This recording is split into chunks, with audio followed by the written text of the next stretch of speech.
Hey, what's going on, guys? I wanted to run through a three-part series real quick on patellofemoral knee pain or anterior knee pain, and just kind of go through a couple differential diagnoses, but the three main causes that I see contributing to this issue in most of the patients that I'm working with.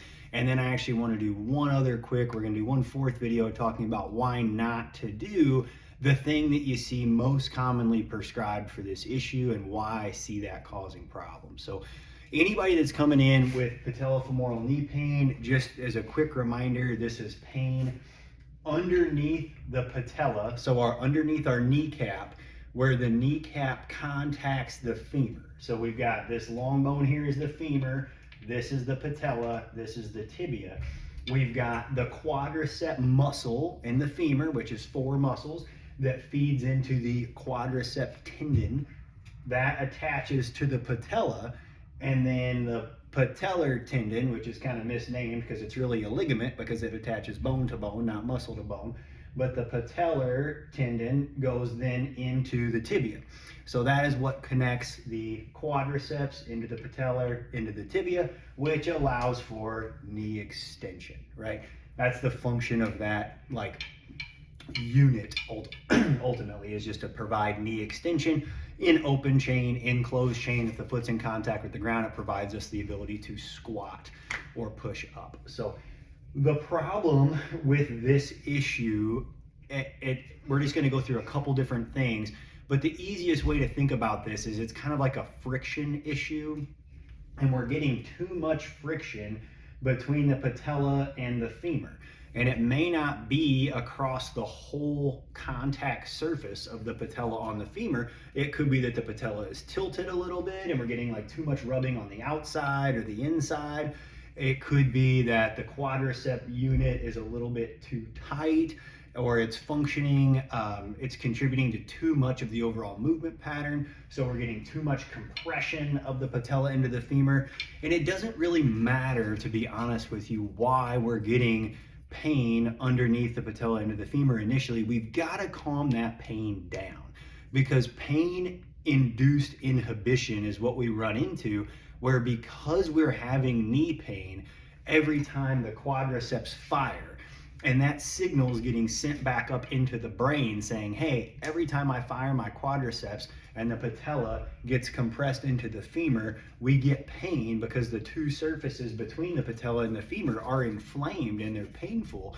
And so it starts to inhibit the function of the quadricep, and we get that weakness feeling in the leg.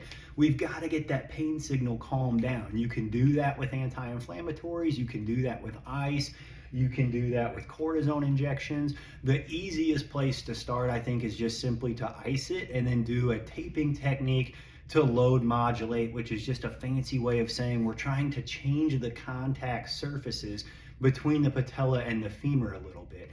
99 times out of 100, the patella needs to go a little bit medially, meaning towards the midline of the body. It's a little bit too lateral, and it's either rubbing against, if you have outside of the knee pain, it's probably rubbing against the lateral femoral condyle out here. If you have inside knee pain, I think it's that medial patellofemoral ligament getting stretched laterally as the patella goes lateral. Why is the patella going lateral? Because we've got too much tightness in the lateral quad IT band unit, and or some weakness here in the VMO. If you think about, those are kind of guide wires for the patella. The VMO is functioning medially to give the patella a medial glide. The lateral quad and IT band are providing like a lateral pull, and basically they're winning. So we need to do a couple things, which we're going to get into in another video, but we can tape it, which is a taping technique that I just put up in the prior video, to help load modulate and shift that patella medially, just to get the two hot spots to quit touching each other, right? It's kind of like if we have a bruise and we're just like poking the bruise all day, it doesn't heal, it doesn't get any better, it stays painful. And we're just keeping this junction inflamed because the same contact points are always rubbing against each other. And so many times what I see PTs do is they get a patellofemoral pain patient and they just give them a bunch of quadricep exercises, which, to be honest, is not a bad way to think about it. You do need more function specifically, maybe in the VMO, which I know is, we'll get into that in the next video, but you do need a little bit more quad function because the quad has been inhibited by the pain in the patellofemoral junction.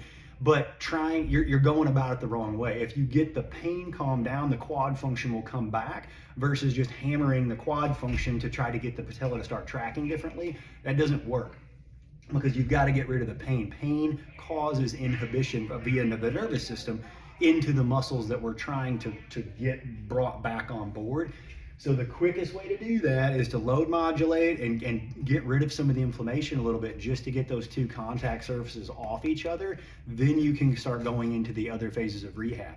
I'm certainly not opposed to doing cortisone injections in this area if needed, or PRP, platelet-rich plasma injections, but I don't typically find that we need to do that at all. If you go through the three main components that we're going to talk about in this video, you're typically doing everything you need to do to kind of get these patients back on board. So step one, load modulate, and we're going to go into, if you watch the prior video on the patellar taping technique, ice, 3 rounds a day, 15 minutes, do that patellar taping for the first week just to get them out of pain. You need the brain to start basically recognizing normal movement patterns as non-threatening to get that guarding process calmed down and to start returning normal quadriceps tone and function into the leg. So getting pain calmed down for about a week, just give them a week of rest. Typically try to keep them out of the activity that they're doing. If it's running, jumping, volleyball, that kind of thing, just keep them out of the activity, give it a chance to take a break, get those contact surfaces less inflamed and less congruent, so we shift the contact points a little bit, and this pain will start to calm down pretty quickly, and then we can get into the next phases of rehab.